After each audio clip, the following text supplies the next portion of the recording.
세상엔 여러가지 괴담들이 많지만 괴담은 실제로 겪은 이야기와는 완전히 다른 개념으로 보고 있습니다. 오늘 이야기는 저번 에피소드의 두 번째 편입니다. 무서운 이야기 시작합니다. 저번에 그 사건 이후로 근무 커리큘럼을 전면 수정해서 그 문제 폐교회 쪽으로는 절대 가까이 가지 말 것을 당부했지만 결국 일어날 일은 일어나고야 마는 게 순리였을까요?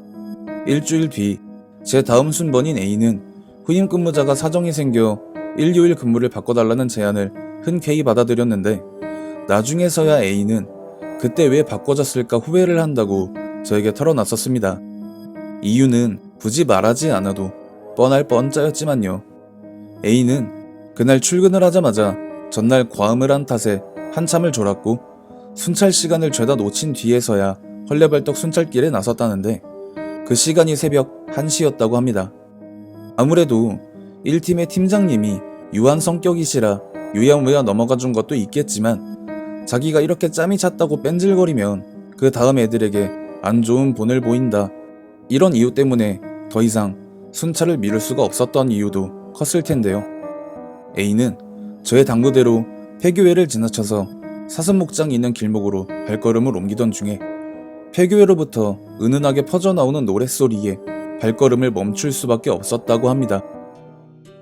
맑고 청아한 음색의 젊은 여성이 부르는 노래에 A는 아니 저기서 일어난 사건을 퇴고 안 한 사람이 모를 리가 없을 텐데 라고 생각하고는 곧장 폐교회 쪽으로 다가갔는데 그 노랫소리가 점점 클라이막스로 나가고 있다는 듯 음성이 점점 커져가자 일단 누가 됐든 간에 저 빌어먹을 장소에서 내보내고 보자 라는 심정으로 굳게 닫혀있던 폐교회의 문을 열고 안으로 들어섰다는데요.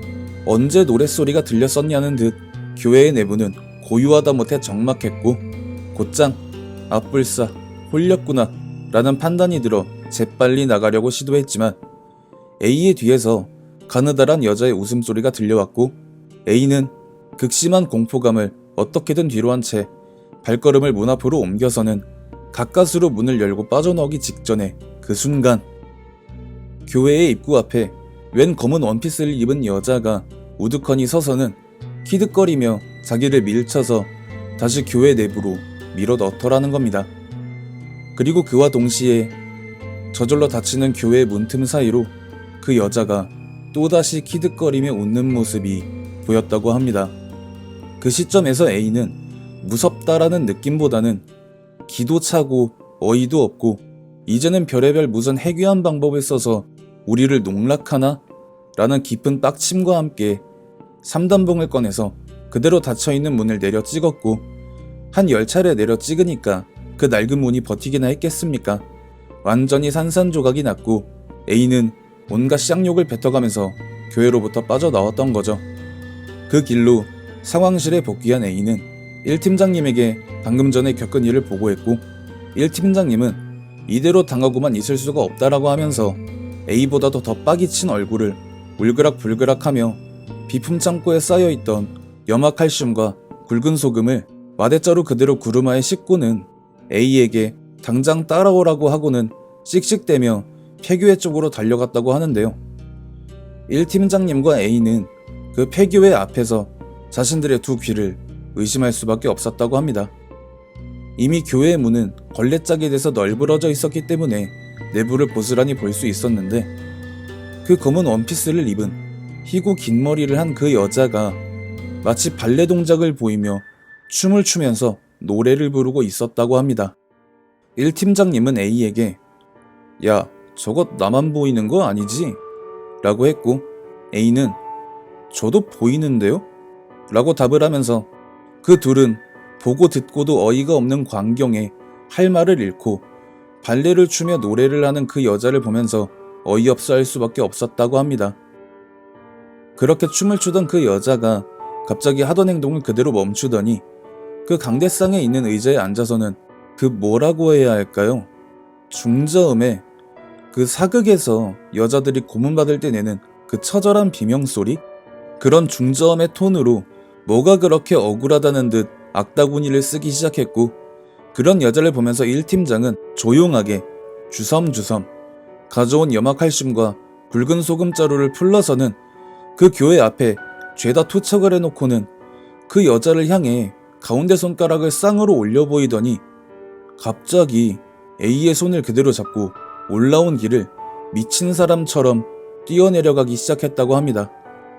그렇게 한참을 뛰어서 상황실에 도착한 1팀장이 당장 숨이 넘어갈 것처럼 헐떡이니까 A가 왜 갑자기 뛴 거냐고 하마터면 넘어져서 굴러 내려올 뻔했다고 뭐라고 했는데 1팀장이 한다는 말이 글쎄, 야, 내가 교회 문 앞에 연막칼슘하고 소금 왕창 뿌리고 가운데 손가락 올려서 막 실실거리니까 그 의자에 앉아서 악다구니 썬 그 여자가, 야 진짜 이거는 그 무슨 영화 보면 점프해서 다음 장면으로 넘어가는 거 있지 않냐고.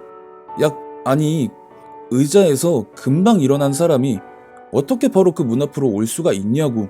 심지어 더 웃긴 게 뭔지 알아? 내가 딱 소금 범벅해놓은 그 선을 못 넘어오더라.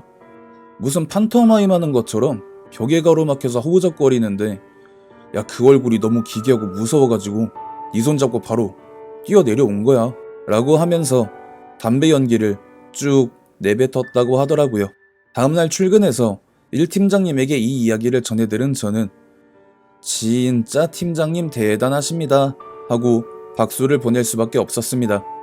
1팀장님은 UDT 특전사 출신이었고 정말 군생활 동안 산전수전을 다 겪은 사람이라 그 여자를 상대로 농락 플레이가 가능했겠지만 당시 저를 비롯해서 다른 대원들은 어쩌라고 그런 짓거리를 벌였는지 참. 그가 그렇게 약을 바싹 올려놨으니 그 여자도 완전히 다른 수를 꺼내들 거라는 생각이 들었고, 아니나 다를까 사흘 뒤에 3팀장님이 앰뷸런스에 실려가는 참사가 벌어지고 말았습니다. 편집하면서도 느꼈지만 이번 편은 뭔가 굉장히 개그물 같은 느낌이 강하네요. 이번 이야기는 여기서 마무리하겠습니다. 다음 에피소드 역시 빠른 시일 내에 업로드하겠습니다. 시청해주신 모든 분들 감사드리며 구독과 좋아요 알림 설정 부탁드립니다.